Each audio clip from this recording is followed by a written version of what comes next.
नमस्कार दोस्तों, चाणक्य गुरु digital platform पे आपका स्वागत है। चाणक्य गुरु डिजिटल प्लेटफॉर्म ने आज एक नई शुरुआत की है। आपको ऑनलाइन निशुल्क नोट्स उपलब्ध करवाने के लिए एक नया टेलीग्राम चैनल बनाया है, जिसका लिंक वीडियो के डिस्क्रिप्शन बॉक्स में दिया गया है। वहां जाकर आप टेलीग्राम चैनल को ज्वाइन कर सकते हो। उस पर आपको अब तक पीछे जितने भी पढ़ाए गए टॉपिक हैं, आगे हम पढ़ाने वाले हैं, उनके बिल्कुल निशुल्क पीडीएफ नोट्स, संपूर्ण पाठ्यक्रम के नोट्स आपको उपलब्ध करवाए जाएंगे। अब हम आज की क्लास की तरफ बढ़ते हैं। उससे पहले पिछली क्लासों की हम चर्चा करें तो मूल अधिकारों वाले टॉपिक में हमने मूल अधिकारों की सामान्य चर्चा की थी। साथ ही हमने समानता का अधिकार काफी विस्तृत पढ़ा, स्वतंत्रता का अधिकार पढ़ा, शोषण के विरुद्ध अधिकार पढ़ा। आज हम धार्मिक स्वतंत्रता का अधिकार, शिक्षा व संस्कृति संबंधी अधिकार, संवैधानिक उपचारों के अधिकार के बारे में चर्चा करेंगे। तो आज का अपना मूल अधिकार है धार्मिक स्वतंत्रता का अधिकार, जिसका उल्लेख धार्मिक स्वतंत्रता का अधिकार, सबसे पहले इसके उल्लेख की बात करें, संविधान के अनुच्छेद 25 से लेकर अनुच्छेद 28 तक धार्मिक स्वतंत्रता के अधिकार का वर्णन किया गया है।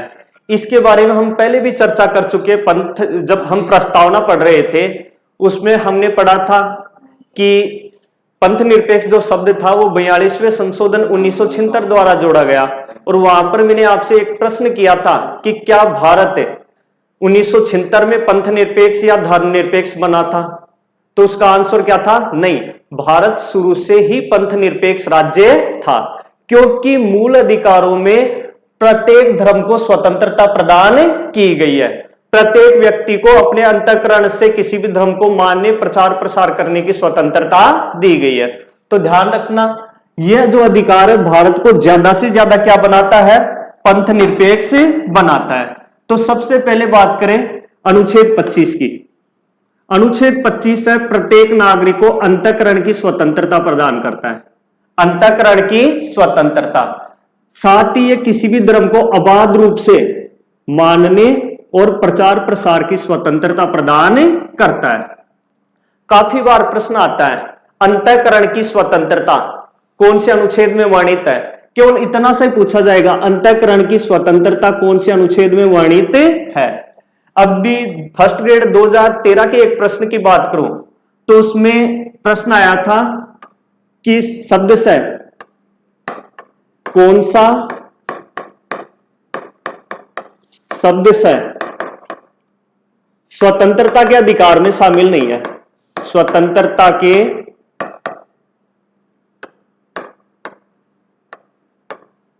अधिकार में शामिल नहीं है। अब उसमें ऑप्शन था स्वतंत्रता का अधिकार, स्वतंत्रता का अधिकार, बी ऑप्शन था भ्रमण की स्वतंत्रता, भ्रमण की स्वतंत्रता, सी ऑप्शन था शिक्षा का अधिकार, शिक्षा का अधिकार, और जो डी ऑप्शन था अंतःकरण की स्वतंत्रता, अंतःकरण की स्वतंत्रता। इस प्रकार ये फर्स्ट ग्रेड 2013 राजनीति विज्ञान में प्रश्न आया हुआ है।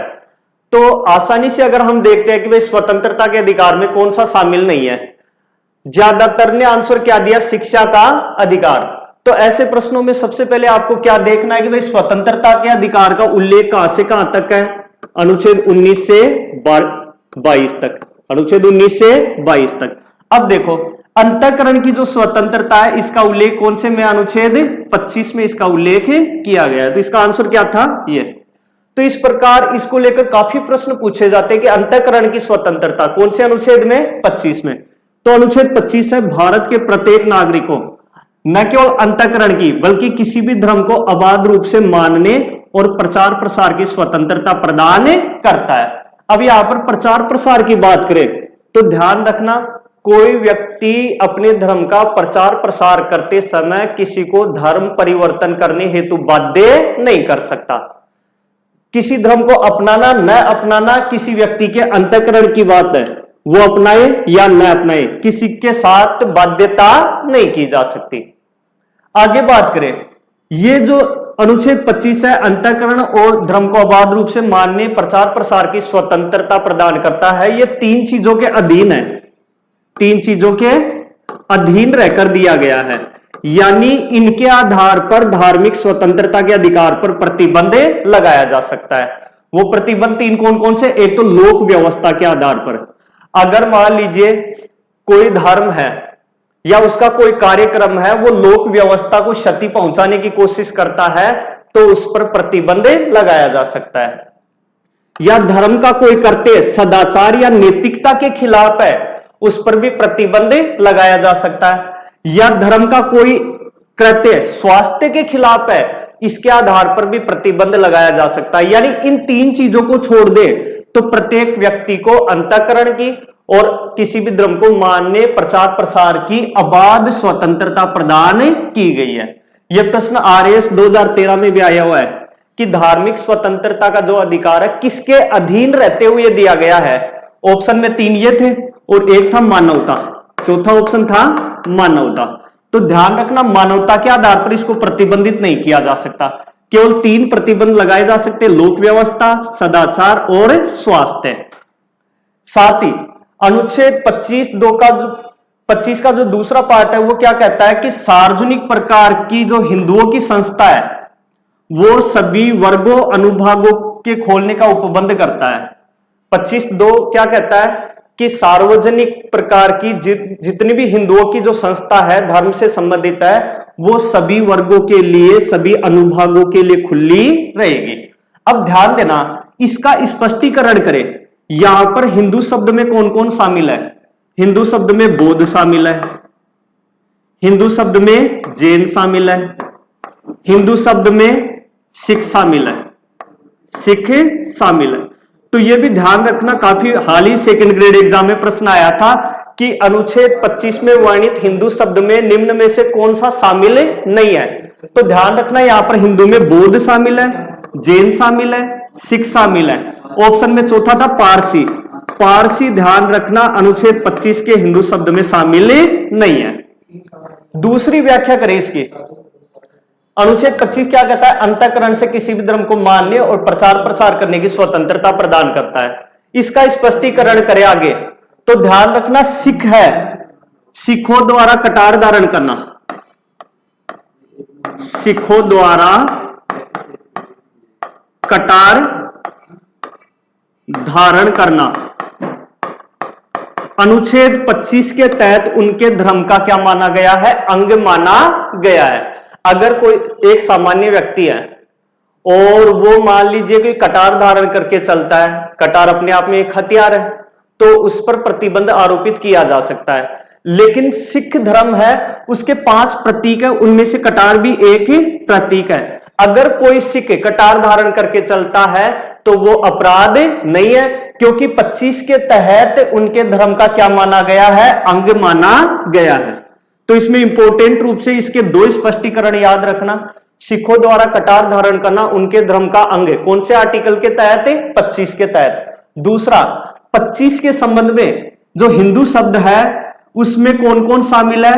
बौद्ध, हिंदू तो है ही, साथ बौद्ध, जैन और सिख शामिल है। बाकी पारसी, मुस्लिम या अदर शामिल नहीं है, केवल 3 शामिल है, बौद्ध, जैन और सिख। और इन 3 के अलावा हिंदू तो अपने आप में शामिल है। तो इस प्रकार अनुच्छेद 25 है, काफी इंपोर्टेंट है, याद रखना। अंतःकरण की स्वतंत्रता 25, धर्म को अबाध रूप से मानने प्रचार प्रसार की स्वतंत्रता अनुच्छेद 25, धार्मिक स्वतंत्रता का अधिकार किसके अधीन रहते हुए दिया गया है या किस आधार पर प्रतिबंध आरोपित किया जा सकता है? तो 3 आधारों पर प्रतिबंध लगाया जा सकता है, लोक व्यवस्था, सदाचार और स्वास्थ्य के आधार पर। साथ ही 2 चीजें इंपॉर्टेंट याद रखना, सिखों द्वारा कटार धारण करके चलना उनके धर्म का अंग कौन से आर्टिकल के तहत है? 25 के तहत। और यहां पर हिंदू शब्द में कौन कौन शामिल है? बौद्ध, जैन और सिख शामिल है। आगे धार्मिक स्वतंत्रता के अधिकार की बात करें, अनुच्छेद 26। अनुच्छेद 26 है वो 25 का ही विस्तृत है, 25 की ही आगे और ज्यादा व्याख्या करता है, 25 को और ज्यादा बढ़ाता है। कैसे? ये धार्मिक कार्यों के प्रबंध की स्वतंत्रता प्रदान करता है। अनुच्छेद 25 तो धर्म को अबाध रूप से मानने और प्रचार प्रसार की स्वतंत्रता देता है। 26 क्या कहता है?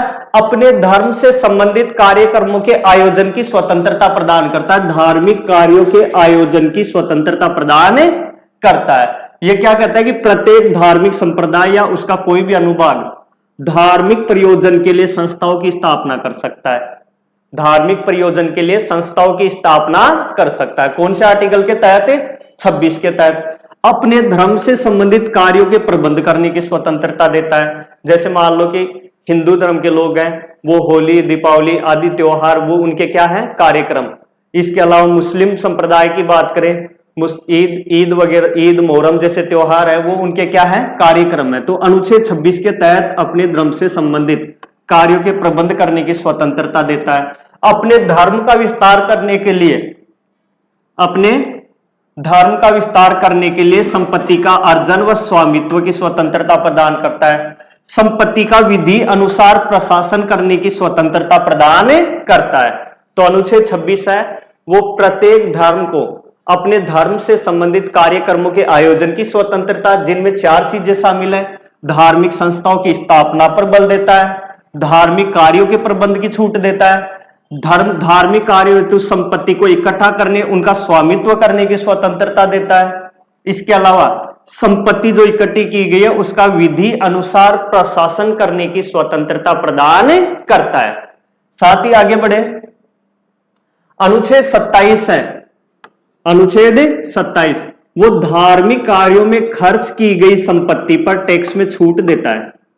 यानी कोई व्यक्ति है अपनी संपत्ति का कुछ हिस्सा धार्मिक कार्यों में खर्च करता है, तो जो हिस्सा धार्मिक कार्यों में खर्च किया गया है उस पर किसी प्रकार का टैक्स नहीं लगेगा। यानी टैक्स में यह क्या देता है? छूट प्रदान करता है। जैसे मान लीजिए कि एक व्यक्ति के पास से 1 करोड़ रुपए संपत्ति है, अगर उसके द्वारा धार्मिक कार्यों में 10 लाख रुपए खर्च कर दिए गए तो 90 करोड़ की संपत्ति पर टैक्स लगेगा, 10 लाख पर टैक्स नहीं लगेगा, क्योंकि वो 10 लाख है वो किस में खर्च की गई है? धार्मिक कार्यों में खर्च की गई है। और अनुच्छेद 27 धार्मिक कार्यों में खर्च की गई संपत्ति है उसमें टैक्स में छूट प्रदान करता है। साथ ही अनुच्छेद 28 की बात करें, वो सार्वजनिक शिक्षा संस्था है, उनमें धार्मिक शिक्षा का क्या करता है? निषेध करता है, मना करता है। अनुच्छेद 28 कहता है सरकार द्वारा मान्यता प्राप्त, सरकार द्वारा मान्यता प्राप्त या फिर सरकार द्वारा संचालित या फिर सरकार द्वारा वित्त पोषित, ये 3 प्रकार की शिक्षण संस्थाओं की बात करता है। अनुच्छेद 28 कहता है कि कोई भी सरकार द्वारा मान्यता प्राप्त शिक्षण संस्था है, सरकार द्वारा संचालित शिक्षण संस्था है, सरकार द्वारा वित्त पोषित, सरकार के वित्त से चलने वाली कोई शिक्षण संस्था है, उसमें किसी प्रकार की धार्मिक शिक्षा नहीं प्रदान की जा सकती। कहने का अर्थ है अनुच्छेद 25, 26, 27 और 28 है भारत को ज्यादा से ज्यादा धर्मनिरपेक्ष बनाते हैं। इसीलिए हम कह सकते हैं कि भारत 26 जनवरी 1950 से ही धर्मनिरपेक्ष राज्य था। हालांकि इसमें धर्मनिरपेक्ष शब्द है वो 42वें संशोधन 1976 द्वारा प्रस्तावना में जोड़ा गया। अगला अपना अधिकार है शिक्षा व संस्कृति संबंधी अधिकार। अनुच्छेद 29 और 30 में इसका उल्लेख किया गया है। अनुच्छेद 29 की बात करें, अनुच्छेद 29 प्रत्येक नागरिक को भारत के किसी भी हिस्से में अपनी भाषा, लिपि और संस्कृति बनाए रखने का अधिकार देता है। अनुच्छेद 29 है भारत के प्रत्येक नागरिक को भारत के किसी भी हिस्से में अपनी भाषा, लिपि और संस्कृति बनाए रखने का अधिकार प्रदान करता है। यानी भारत का कोई भी व्यक्ति है भारत के किसी भी हिस्से में जाकर अपनी भाषा में अपने विचार अभिव्यक्त कर सकता है, अपनी लिपि में अपने विचारों को लिख सकता है, अपनी संस्कृति के अनुसार अपना जीवन यापन कर सकता है, उस पर किसी प्रकार की कोई मनाही नहीं है। साथ ही अनुच्छेद 29 का जो दूसरा पार्ट है, अनुच्छेद 29(2), ये क्या कहता है कि शिक्षण संस्थाओं में प्रवेश देते समय, शिक्षण संस्था में प्रवेश देते समय किसी भी व्यक्ति के साथ धर्म, मूल वंश, जाति, लिंग, जन्म स्थान के आधार पर कोई भेदभाव नहीं किया जाएगा। कौन सा आर्टिकल कहता है? अनुच्छेद 29 का दूसरा पार्ट, कि शिक्षण संस्था में प्रवेश देते समय धर्म के आधार पर, मूल वंश के आधार पर, जाति के आधार पर, लिंग के आधार पर, जन्म स्थान के आधार पर, जन्म स्थान के आधार पर प्रवेश से वंचित नहीं किया जाएगा, प्रवेश से वंचित नहीं किया जाएगा। यानी किसी भी व्यक्ति को इन आधारों पर प्रवेश देने से वंचित नहीं किया जा सकता। तो यह भी अपने आप में न केवल अल्पसंख्यकों की रक्षा करता है, बल्कि दूसरे समुदाय या अनुभाग के लोग हैं उनको भी भारत के किसी भी हिस्से में भाषा, लिपि, संस्कृति बनाए रखने का अधिकार देता है। और साथ ही कहता है कि शिक्षण संस्था है उनमें इन आधारों पर भेदभाव करते हुए प्रवेश से वंचित नहीं किया जा सकता। अनुच्छेद 30 की बात करें, अपने धर्म से संबंधित शिक्षण संस्थाओं की स्थापना और प्रशासन संचालन का अधिकार प्रदान करता है। अनुच्छेद 30 है, भारत के प्रत्येक नागरिक को अपने धर्म से संबंधित न केवल शिक्षण संस्थाओं की स्थापना पर बल देता है, बल्कि उनके प्रशासन संचालन का अधिकार भी देता है। उदाहरण के तौर पर इसके तहत स्थापित शिक्षण संस्थाओं की बात करें, जैसे कि मदरसा, इसके अलावा दूसरे उदाहरण की बात करें गुरुकुल, या फिर जो ईसाई धर्म की शिक्षण संस्था है उनकी बात करिए, आर्टिकल 30 के तहत स्थापित की गई है। ठीक है, क्योंकि 30 साफ साफ कहता है कि भारत के प्रत्येक नागरिक को, अब ध्यान देना यहां पर, कई बार आपने ये पढ़ा होगा अधिकार की अल्पसंख्यकों हेतु, अल्पसंख्यकों हेतु शिक्षा और संस्कृति संबंधी अधिकार। तो कई बार हम क्या मान लेते हैं, भारत में अल्पसंख्यक दो आधारों पर माना जाता है। भारत में अल्पसंख्यक है वो दो आधारों पर माना जाता है, एक तो भाषा के आधार पर और दूसरा धर्म के आधार पर। तो कई बार हम क्या मानते हैं कि ये जो अधिकार है वो केवल अल्पसंख्यकों को है, बहुसंख्यकों को यह अधिकार प्राप्त नहीं है। लेकिन सर्वोच्च न्यायालय ने स्पष्ट कर दिया कि यहां पर अल्पसंख्यक का मतलब यह नहीं है कि केवल अल्पसंख्यक धर्म को ही प्राप्त है, नहीं, अल्पसंख्यक के साथ साथ बहुसंख्यक हिंदू धर्म को भी यह अधिकार प्राप्त है। अतः प्रत्येक धर्म का व्यक्ति है अपने धर्म से संबंधित न केवल शिक्षण संस्था की स्थापना कर सकता है, बल्कि उनके प्रशासन का संचालन भी कर सकता है। राज्य इसमें कुछ नहीं करेगा। और ध्यान रखना, अगर राज्य ऐसी किसी शिक्षण संस्था को सहायता देगा तो किसी संस्था के साथ भेदभाव नहीं करेगा। एक को अगर सहायता देता है तो प्रत्येक को सहायता प्रदान करनी पड़ेगी, या फिर एक को अलग से सहायता देता है तो उसका कोई तार्किक आधार होना चाहिए, अन्यथा राज्य किसी प्रकार का कोई भेदभाव नहीं करेगा। आगे हम बात करते हैं भारत में धर्म के आधार पर कौन कौन से धर्म अल्पसंख्यक है। तो ध्यान रखना, भारत में अब तक 6 धर्म है, उनको अल्पसंख्यक का दर्जा दिया गया है। यह भी आपको याद रखना है कौन कौन से धर्म है जो अल्पसंख्यक है। एक तो इसमें है मुस्लिम धर्म, मुस्लिम धर्म अल्पसंख्यक में आता है, बौद्ध आता है, जैन आता है, सिख आता है, ईसाई आता है और पारसी। ये भारत में 6 धर्म है जिनको अल्पसंख्यक धर्म माना गया है। जैन धर्म को हाल ही 2 सालों पहले अल्पसंख्यक धर्म की मान्यता प्रदान की गई है, और अल्पसंख्यक धर्म का मान्यता देने का अर्थ है इनको कुछ विशेष छूट दी जाती है। अगले अधिकार की बात करें, अब तक का सबसे इंपॉर्टेंट अधिकार है संवैधानिक उपचारों का अधिकार। अनुच्छेद 32। अनुच्छेद 32 की बात करें, अब तक आपने जितने भी अधिकार पढ़े उनमें सबसे इंपॉर्टेंट है कैसे। अब भी हमने 5 अधिकारों की बात की और 5 अधिकारों में भी काफी विस्तृत हमने अलग अलग अधिकारों की बात की, और आपने पढ़ा कि हमें वो अधिकार मिला, ये अधिकार मिला, वो अधिकार मिला। आपने कहीं पर भी ये नहीं पढ़ा कि अगर आपके अधिकारों को कोई छीन ले, अगर आपके अधिकारों को कोई क्षति पहुंचाने की कोशिश करे तो आप क्या करोगे। इसका जवाब कौन देता है? अनुच्छेद 32 संवैधानिक उपचारों का अधिकार। अनुच्छेद 32 क्या कहता है कि अगर नागरिक मूल अधिकारों का हनन होता है, उल्लंघन होता है, तो मूल अधिकारों की रक्षा हेतु हम सर्वोच्च न्यायालय की शरण ले सकते हैं। हम किसकी शरण ले सकते हैं? सर्वोच्च न्यायालय की शरण ले सकते हैं। अनुच्छेद 226 के तहत हम उच्च न्यायालय की शरण ले सकते हैं।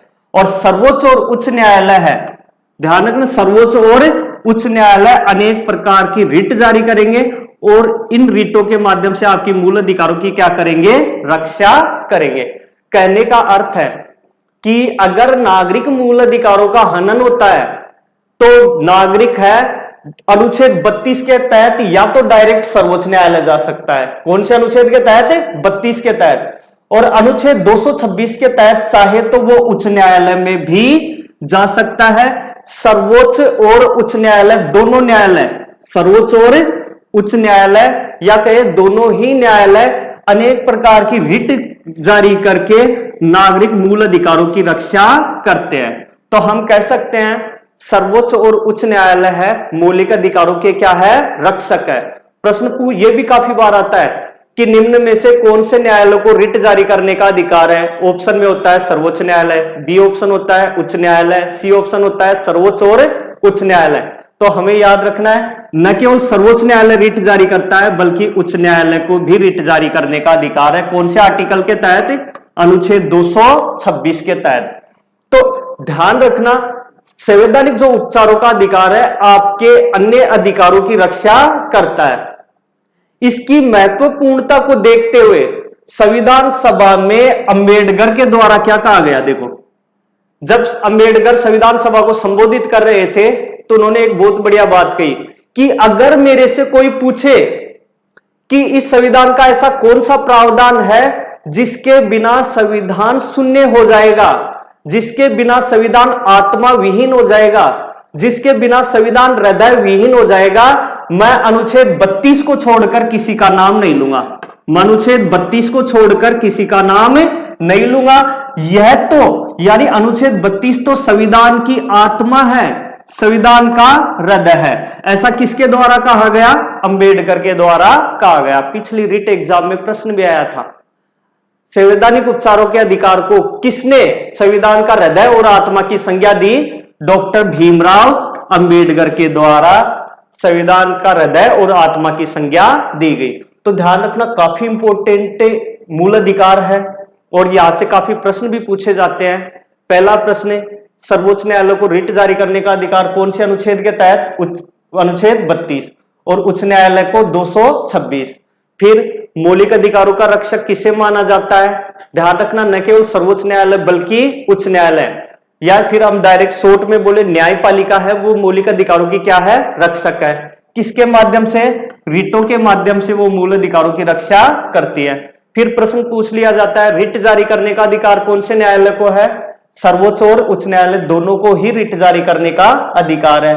और लास्ट और इंपॉर्टेंट प्रश्न, अनुच्छेद 32 को या संवैधानिक उपचारों के अधिकार को संविधान का हृदय और आत्मा की संज्ञा किसने दी? डॉक्टर भीमराव अंबेडकर ने हृदय और आत्मा की संज्ञा दी। तो ये रिटों के माध्यम से मूल अधिकारों की रक्षा करते हैं। तो 5 प्रकार की रिट, या इन्हें आप प्रादेश भी बोल सकते हो। पहली है बंदी प्रत्यक्षीकरण, दूसरी परमादेश, तीसरी प्रतिषेध, चौथी उत्प्रेषण और 5वीं अधिकार रक्षा। आपको इनकी इंग्लिश भी याद रखनी है, habeas corpus, mandamus, prohibition, certiorari quo warranto. ये 5 प्रकार की रिट है।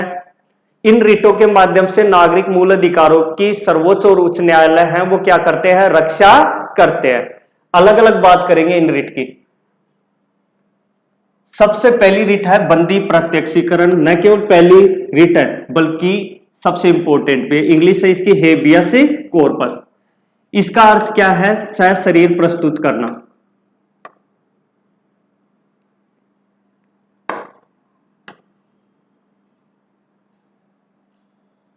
इसका अर्थ है, हाँ, पहली रिट है बंदी प्रत्यक्षीकरण। बंदी प्रत्यक्षीकरण हेबियस कॉर्पस। सबसे पहले अर्थ की बात करें, अर्थ है इसका सशरीर प्रस्तुत करना। अब देखो ये वास्तव में है क्या? अगर किसी व्यक्ति को बंदी बना लिया जाता है पुलिस अधिकारी द्वारा,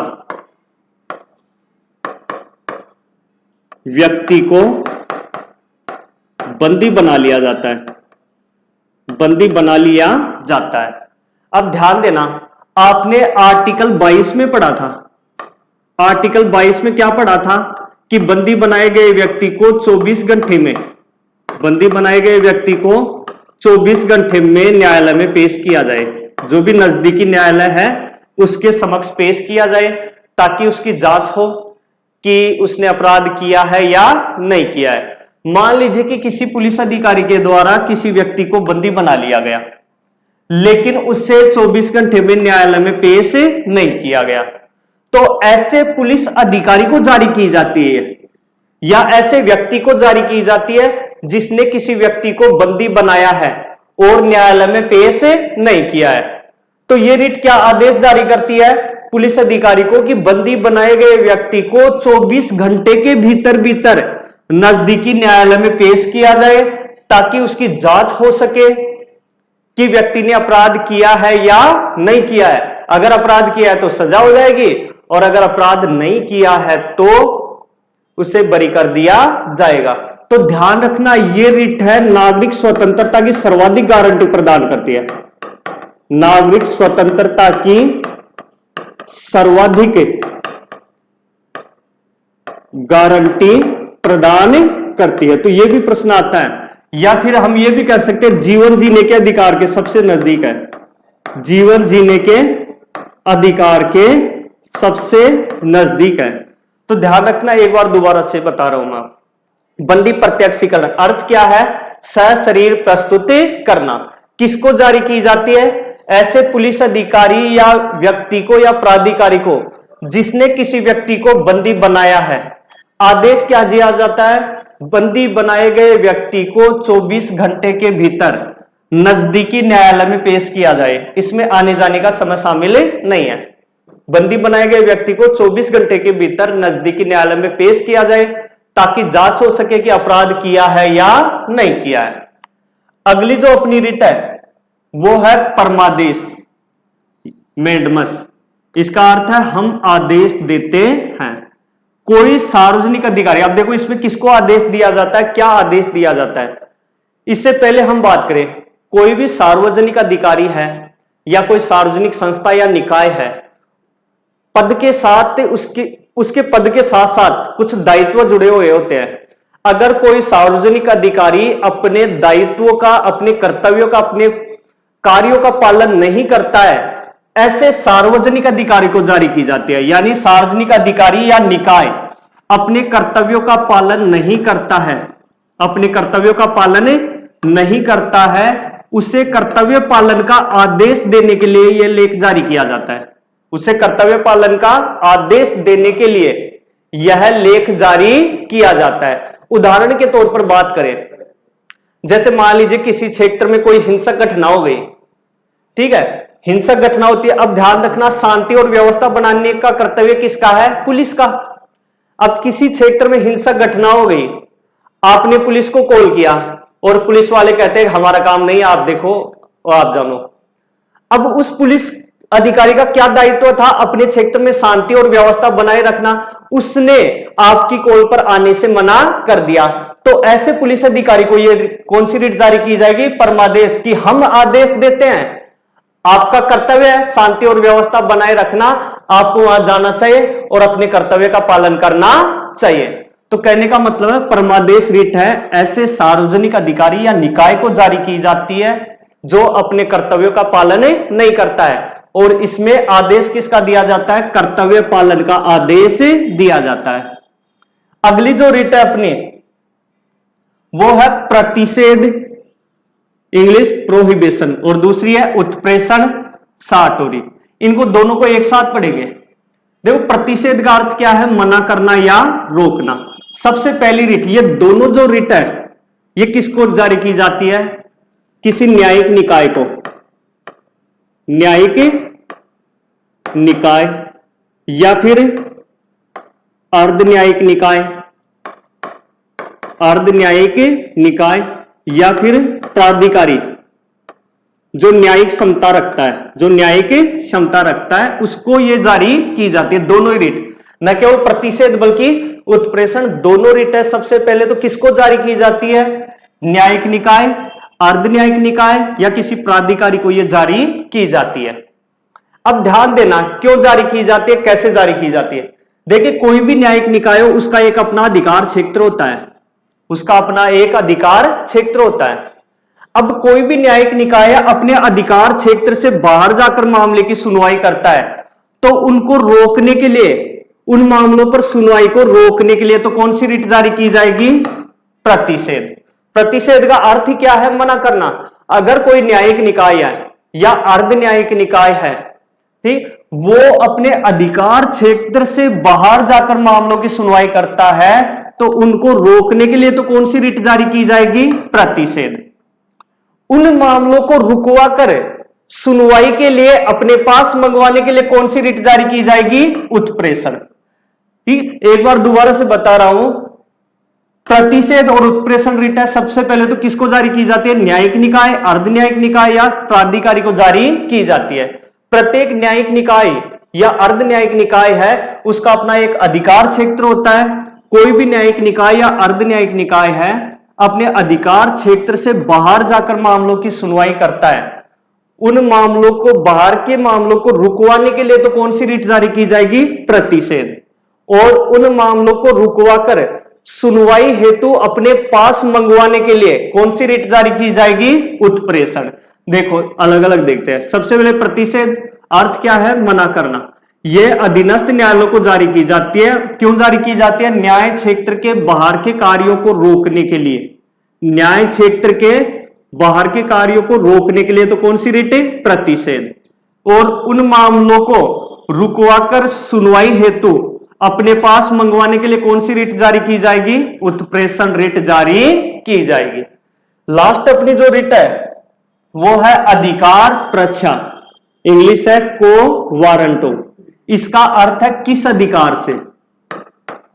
किस अधिकार से? यानी जैसे मान लीजिए कोई व्यक्ति है, उसके पास कोई वैधानिक दायित्व नहीं है और उसके द्वारा कोई पद धारण कर लिया जाता है, कोई पद धारण कर लिया जाता है। ऐसे व्यक्ति को पद धारण करने से रोकने के लिए कौन सी रिट जारी की जाएगी? अधिकार प्रच्छा। अनाधिकृत व्यक्ति को पद से हटाने के लिए कौन सा लेख जारी किया जाएगा? अधिकार प्रच्छा। उदाहरण के तौर पर मान लीजिए आपके क्षेत्र में कोई व्यक्ति है, उसने पुलिस की ड्रेस पहन ली और पुलिस की ड्रेस पहन के वसूली करने लग गया या हर किसी को पीटने लग गया, जबकि वो सरकारी पुलिस अधिकारी नहीं है, उसको कहीं से ड्रेस मिल गई और पहन लिया। ऐसे व्यक्ति को पद धारण करने से रोकने के लिए कौन सी रिट जारी की जाएगी? अधिकार प्रच्छा रिट जारी की जाएगी। अब अलग अलग रिट में देखो, जैसे मान लीजिए एक प्रश्न आ गया, प्रश्नों की बात करते हैं यहां पर। एक प्रश्न आ गया, जैसे मान लीजिए कोई अधीनस्थ न्यायालय है, वो किसी व्यक्ति की सुनवाई करने से मना कर देता है, तो उसके लिए कौन सी रिट जारी की जाएगी? कोई अधीनस्थ न्यायालय है, वो किसी व्यक्ति की सुनवाई करने से मना कर देता है, तो कौन सी रिट जारी की जाएगी? ध्यान देना यहां पर। अब अधीनस्थ न्यायालय के बारे में तो आपने प्रतिषेध और उत्प्रेषण में पढ़ा, लेकिन ध्यान देना अधीनस्थ न्यायालय का दायित्व क्या है? विवादों की सुनवाई करना। अब कोई अधीनस्थ न्यायालय विवादों की सुनवाई करने से मना कर देता है तो कौन सी रिट जारी की जाएगी? परमादेश। क्योंकि परमादेश रिट, इसका अर्थ क्या है? हम आदेश देते हैं, कोई सार्वजनिक अधिकारी या निकाय कर्तव्य पालन नहीं करता है तो कर्तव्य पालन करने के लिए कौन सी रिट जारी की जाएगी? परमादेश। इसके अलावा बात करें कि भाई कोई अधीनस्थ न्यायालय है, अपने न्यायिक क्षेत्र से बाहर के कार्यों पर सुनवाई करता है, कौन सी रिट जारी की जाएगी? प्रतिषेध। या किसी अधीनस्थ न्यायालय में कोई मामला चल रहा है, उच्च न्यायालय उसको रुकवाकर अपने पास सुनवाई तो मंगवाना चाहता है तो कौन सी रिट जारी की जाएगी? उत्प्रेषण। या फिर प्रश्न आ जाए, किसी व्यक्ति के पास संवैधानिक दायित्व नहीं है लेकिन उसने कोई पद धारण कर लिया है तो ऐसे व्यक्ति को पद धारण करने से रोकने के लिए कौन सी रिट जारी की जाएगी? अधिकार प्रच्छा। तो इस प्रकार से दोस्तों हमने मूल अधिकारों में 6 मूल अधिकारों की विस्तृत चर्चा की। पहला समानता का अधिकार, दूसरा स्वतंत्रता का अधिकार, तीसरा शोषण के विरुद्ध अधिकार, चौथा धार्मिक स्वतंत्रता का अधिकार, पांचवा शिक्षा और संस्कृति का अधिकार, छठा संवैधानिक उपचारों का अधिकार। संवैधानिक उपचारों के अधिकार के साथ साथ हमने 5 प्रकार की रिट के बारे में भी अध्ययन किया। अब हम कुछ मूल अधिकारों की बात करते हैं जो केवल भारतीयों को प्राप्त है, केवल भारतीय नागरिकों को प्राप्त मूल अधिकार।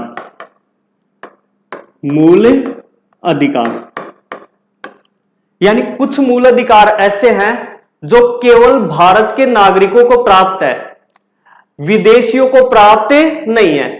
अब उसमें कौन कौन से अधिकार आता है? एक तो अनुच्छेद 15 आता है, अनुच्छेद 15 आता है, एक अनुच्छेद 16 आता है, एक अनुच्छेद 19 आता है, एक अनुच्छेद 29 और एक अनुच्छेद 30। यह अधिकार है वो केवल भारतीय नागरिकों को प्राप्त है, विदेशियों को प्राप्त नहीं है। जबकि अन्य जो अधिकार है, इन आर्टिकल को छोड़कर अन्य जितने भी अधिकार है वो न केवल भारतीयों को प्राप्त है बल्कि विदेशी नागरिकों को भी प्राप्त है। अब ध्यान देना, यहां पर काफी बार प्रश्न आता है। जैसे मान लीजिए प्रश्न आ गया कि निम्न में से कौन सा अधिकार, निम्न में से कौन सा अधिकार केवल भारतीयों को प्राप्त है, केवल भारतीयों को प्राप्त है। अब यहां पर जैसे मान लीजिए 4 प्रश्न ऑप्शन आ गए। अंतःकरण की स्वतंत्रता, अंतःकरण की स्वतंत्रता, शोषण के विरुद्ध अधिकार, शोषण के विरुद्ध अधिकार, या फिर सी ऑप्शन की बात करें धार्मिक स्वतंत्रता का अधिकार, धार्मिक स्वतंत्रता का अधिकार, और डी ऑप्शन भ्रमण की स्वतंत्रता, भ्रमण की स्वतंत्रता। ये 4 ऑप्शन आपके सामने हैं। अब देखो इनको आर्टिकल में देखते हैं, आर्टिकल के साथ। अंतःकरण की स्वतंत्रता अभी थोड़ी देर पहले पढ़ा, अनुच्छेद 25 इसमें शामिल नहीं है। शोषण के विरुद्ध अधिकार है, अनुच्छेद 23 और 24, ये भी शामिल नहीं है। धार्मिक स्वतंत्रता का अधिकार है, अनुच्छेद 25 से लेकर 28। अब देखो भ्रमण की जो स्वतंत्रता है इसका उल्लेख कहां पर किया गया है? अनुच्छेद 19 में। अनुच्छेद 19 में वर्णित 6 नागरिक स्वतंत्रता है, उसमें विचार अभिव्यक्ति की है, संघ संगठन सम्मेलन भ्रमण ये आदि स्वतंत्रता दी गई है। ये केवल भारतीय नागरिकों को प्राप्त है, विदेशी नागरिकों को प्राप्त नहीं है। तो अपना आंसर क्या हो जाएगा? ये। तो ध्यान रखना, आपको ये न केवल 5 आर्टिकल याद रखने हैं बल्कि इनके अंदर क्या मैटर है, वो जो पिछली क्लासों में हम पढ़ चुके हैं, इनके अंदर क्या मैटर है वो भी आपको याद रखना है। ये अधिकार केवल और केवल भारतीयों को प्राप्त है, अनुच्छेद 15, 16, 19, 29 और 30। अन्य जो अधिकार है भारतीयों के साथ साथ विदेशी नागरिकों को भी प्राप्त है। तो इनको काफी बार प्रश्न पूछा जाता है, इसी तरीके का प्रश्न काफी एग्जामों में आ भी चुका है। अब हम बात करें मूल अधिकारों में, हमने अनुच्छेद 12 से लेकर 32 तक की बात की। अनुच्छेद 31 की बात करें, उसमें संपत्ति का अधिकार था, जो 44वें संशोधन 1978 द्वारा उसे मूल अधिकारों की श्रेणी से हटा दिया गया। अनुच्छेद 300 के तहत कानूनी अधिकार बना दिया गया। मूल अधिकारों का जो उल्लेख है अनुच्छेद 12 से लेकर 35 तक है। अपने पास 3 आर्टिकल 33, 34 और 35 बच गए, इनका अध्ययन और करते हैं। सबसे पहले अनुच्छेद 33 की बात करें। अनुच्छेद 33 ये क्या कहता है? सबसे पहले ध्यान रखना, ये कहता है संसद, केवल कौन है? संसद, सैन्य बल, अर्धसैनिक बल, पुलिस बल, खुफिया एजेंसी है, उनके मूल अधिकारों पर क्या लगा सकती है? प्रतिबंध लगा सकती है। तो पहला प्रश्न तो अपना यही बन गया कि मूल अधिकारों पर प्रतिबंध लगाने का अधिकार किसके पास है? संसद के पास। दूसरी बात, दूसरा प्रश्न, सैन्य बल, अर्धसैनिक बल, पुलिस बल या खुफिया एजेंसी है, इनके मूल अधिकारों पर प्रतिबंध कौन से आर्टिकल के तहत है? 33 के तहत। कौन लगा सकती है? संसद। अब क्यों लगाएगी?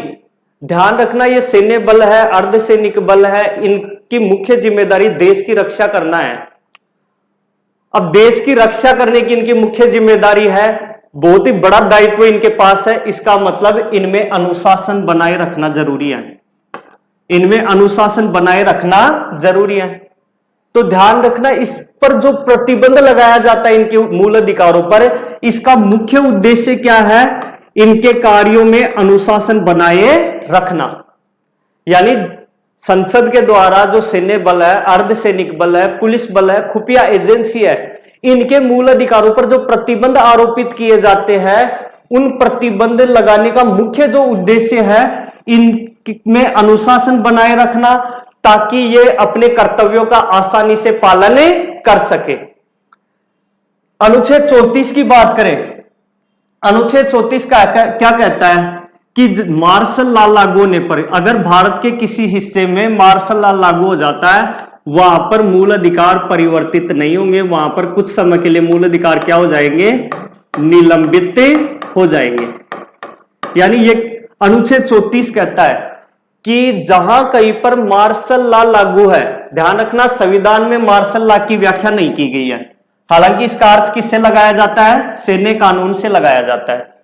तो यह कहता है कि जहां कहीं पर भी मार्शल लॉ लागू हो, वहां पर मूल अधिकार प्रभावी नहीं होंगे, कुछ समय के लिए निलंबित हो जाएंगे। जब तक मार्शल लॉ लागू है तब तक मूल अधिकार निलंबित रहेंगे। जैसे ही मार्शल लॉ हट जाएगा, वैसे मूल अधिकार दोबारा से लागू हो जाएंगे। ऐसा कौन सा आर्टिकल? अनुच्छेद 34। अनुच्छेद 35 की बात करें, यह क्या कहता है कि कुछ मूल अधिकारों को लागू करने के लिए संसद को कानून बनाने का अधिकार। मैंने पिछली क्लासों में बताया भी था, कुछ मूल अधिकार है वो स्वतः लागू हो जाते हैं, जैसे विचार अभिव्यक्ति की स्वतंत्रता, इसको लागू करने के लिए कानून बनाने की आवश्यकता नहीं है। जबकि कुछ मूल अधिकार ऐसे हैं उनको लागू करने के लिए कानून बनाने की आवश्यकता होती है। तो पहला प्रश्न तो यहां पर क्या है कि कुछ मूल अधिकारों को लागू करने के लिए कानून बनाने का अधिकार किसके पास है? संसद के पास। किसके पास है? संसद के पास। जैसे हाल ही की फर्स्ट ग्रेड एग्जाम में प्रश्न आया था, शोषण के विरुद्ध अस्पृश्यता का अंत करने के लिए कानून बनाने का अधिकार किसके पास है? संसद के पास। कौन से आर्टिकल के तहत? 35 के तहत। दूसरा, अगर जैसे मान लीजिए आपसे पूछ ले कि शोषण से मुक्ति के लिए कानून बनाने का अधिकार किसके पास है? संसद के पास। कौन से आर्टिकल के तहत? 35 के तहत। तो इस प्रकार दोस्तों हमने मूल अधिकारों की काफी विस्तृत चर्चा की। 6 मूल अधिकार है, उनका विस्तृत अध्ययन किया। अगली क्लास में हम मूल अधिकारों में संसद कैसे संशोधन कर सकती है, उसमें न्यायपालिका के वाद पढ़ेंगे, वाद में कौन कौन से डिसीजन दिए, न्यायपालिका और संसद के बीच कैसे क्या संघर्ष हुआ, वर्तमान में मूल अधिकारों में संशोधन की स्थिति क्या है, इन चीजों की हम अगली क्लास में चर्चा करेंगे। उसके बाद मूल अधिकारों से संबंधित जितने भी प्रश्न बनते हैं उन प्रश्नों की चर्चा करेंगे, और साथ ही जो प्रश्न यहां पर चर्चा किए जाएंगे वो आपको पीडीएफ में टेलीग्राम चैनल पर मिल जाएंगे और उस टेलीग्राम का लिंक है वो वीडियो के डिस्क्रिप्शन बॉक्स में दिया गया है, जहां जाकर आप टेलीग्राम को ज्वाइन कर सकते हो और वहां से पीडीएफ प्राप्त कर सकते हो। धन्यवाद।